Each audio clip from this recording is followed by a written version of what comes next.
চাঁদের ক্ষীণ আলোয় নিস্তব্ধ এক গ্রামীণ রাত।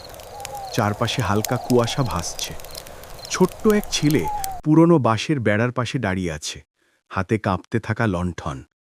পুরো গ্রামটা যেন নিঃশ্বাস বন্ধ করে রেখেছে।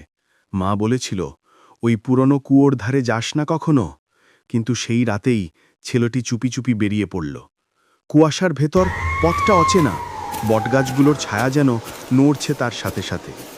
কুয়ার ধারে এসে নিচে তাকাতেই অন্ধকার পানি, নিঃশব্দ গভীরতা। হঠাৎ পানির ভেতর নিজের মুখটাই নড়ে উঠল। ছেলেটি থমকে গেল, বুঝল ওটা সে না। ঠিক তখনই জলের ভেতর থেকে বেরিয়ে এলো একটা হাত। পচা কাদা মাখা নখগুলো যেন তার দিকেই বাড়ছে। চিৎকার দিতে গিয়েও গলা শুকিয়ে গেল। গাছগুলো যেন তার দিকে এগিয়ে আসছে। বাতাসে মাটির গন্ধের সাথে মিশে আছে এক অজানা পচা কাদার গন্ধ। ছেলেটি দৌড়ে পালাতে গিয়েও হঠাৎ থেমে গেল। কুয়ার পাশে দাঁড়িয়ে আছে এক ছায়া, ভেজা চুলে ঢাকা মুখ, ফাঁকা চোখ আর ঠোঁটে এক বিকৃত হাসি। সেই রাতের পর থেকে গ্রামের কেউ আর ওই পথে হাঁটে না, কারণ মাঝে মাঝে বাতাসে ভেসে আসে একটাই শব্দ, পানি দে।